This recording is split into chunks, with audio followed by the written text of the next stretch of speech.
Okay, so we saw that HTTP is a stateless protocol, which means that data sent through one URL request will not be there for another request unless we do something about it.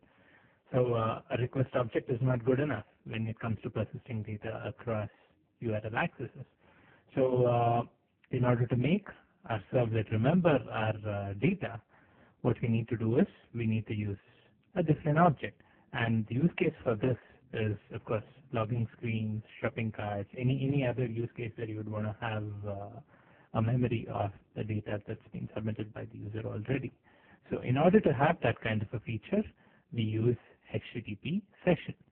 So we had a small example where we used a session object to retrieve and store a username value so that we just pick the first value from the request and then save it in the session so that further requests, even if they do not have the username, we can pull it up from the session object. So this is a simple overview of how we can use request objects and session objects to persist data, user input across different accesses. A session object is created per user or machine. Again, we will elaborate this in a bit more detail shortly. This is at a very high level. We need to understand that for every user accessing the application on a browser, there will be one session object that's created and provided to us by Tomcat. So objects are available across requests by using the session object so that you can persist data across different requests, of course, for that same user and machine. So this is perfect for using, for use for our previous use cases that I mentioned before. Login sessions can have the user ID in the session, and then shopping carts can have the whole shopping cart object itself in the session.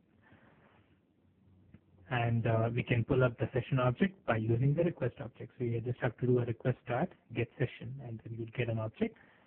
You put that as a HTTP session object, and then you're good to go. But now, what if we want more than this? What if we want an object that can be persisted across different users or probably even different browsers?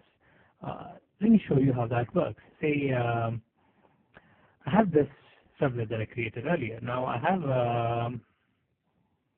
a session which has a value that I've entered here. Let me enter the value again. So I'll say name equals test.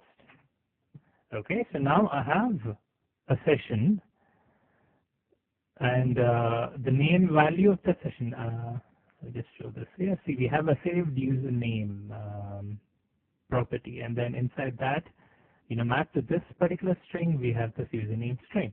So this test value has been stored in the session, but then, as I told you, it's only for a particular user and a particular browser. Now, if somebody else uses this application, the session value will be blank for them because a new session is created. It can be as simple as a different browser itself. So let me just take this URL and open a browser different from what we've used before, and say I do not pass this parameter. Now, what will the session object contain? The session object will be null. Now, if I do not pass a parameter here, we can still see that the session object here is still test. Test is associated with the session that's mapped to this particular tab alone. It's not just the user, it's also the browser. So this is a tab inside Eclipse which is acting as a browser. So for this Eclipse browser alone, we have the test string mapped to the session. But when I'm using this browser, since I have not added this value, I haven't passed this to the request yet, since it's a new session, the session will not have any values. Now, what if I want to have a value that, that is there and accessible across different users? Say some other user tries to access the servlet, now I want this to be available for that user also. So in order to do that, we need to use something other than a session object. So we need it to be accessible across the entire application. We need it to be shared across different servlets and different users. So again, it's not just one servlet. it should be accessible across different servlets. The session object will be accessible across different servlets, but not for different users. So we need this to be accessible across both servlets and different users.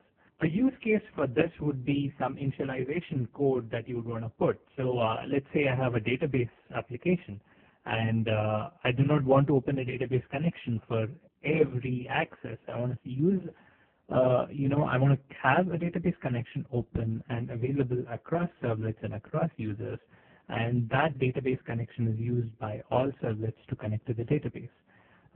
Another common example is a common bulletin board where you would want to put, the use case for this differs depending on the business. But then if you want to have a common place where data can be accessed by all users, then you would want to use something else, and that is the context object. So a context object is, again, Tomcat implemented. We get the object, and the object is provided by Tomcat for us. And there are two ways in which we get the context object. One of the ways require a little bit more knowledge into something else, so I'm going to keep that on hold for now, and I'll show you another way to access this context object. It's a second way. So the second way is very similar to what we have used for a session object, just like we have done a request.getSession of a session object. The same way we can get the context object also from this request object. So let's do that here.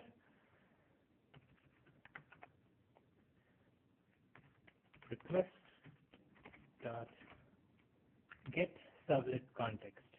So the response type is servlet context, so I'll have to declare a variable of servlet context.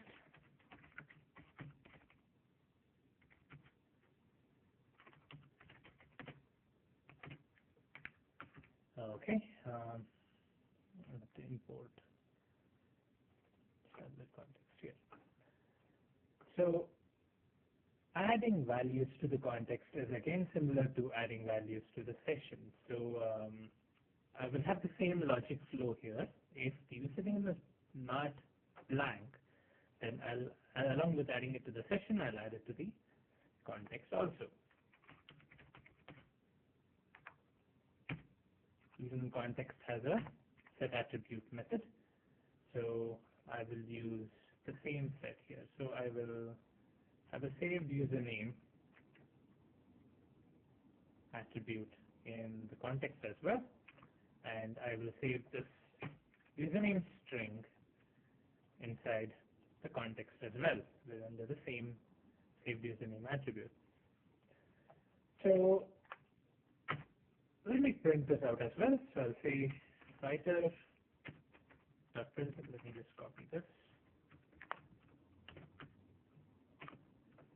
So I can say the context parameter as the username as, again, this will be context. So the signature is the same when it comes to session and context, but the way they behave is different. So when the session object has only data for that particular user alone and that particular browser alone, the context parameter has value for across the application for different users. So there's only one context per web application, but there are different session parameters. There will be one session parameter per user and per browser. So I can save this, and again we need to test this out with two different browsers to simulate two different users accessing this application. So I'll first use this. So I haven't entered any user value here, so the request, session, and context are all blank. Now let me try this on a different browser as well. So we'll see this as two different users. Now for both these users, all the three are blank. Now let me pass a value here. User 1 has been passed, and it goes into the request object, goes into the session object, and goes into the context object. Now, if I access over here, now if I access the same thing here, I'm not going to pass a value.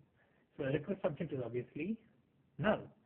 The session object should still be null because this is a different session, because we have a different browser here. But what about the context object? I told you the context object is consistent across the application. So there is only one context object across the application. So this context object should have the value that I've passed in this access. So let's try accessing this again. So you can see the request object is null, session object has the value null, and context object has the value user1. Of course, when I say request object is null, I'm not saying that the whole object itself is null, but the username attribute of the request object is null. So just want to clarify that. The same thing for the session also. The username attribute of the session object is null, but the context object remains. Say here, I remove this value. Now, this particular session for this browser tab has the session value set and the context value set. So now if I access this, only the request parameter should be null. So let's test that. Yes, the request parameter is null. The session parameter will be there because we passed this value in a previous session, and the context parameter, of course, goes without saying. It's same across the application, so this will still continue to be user1.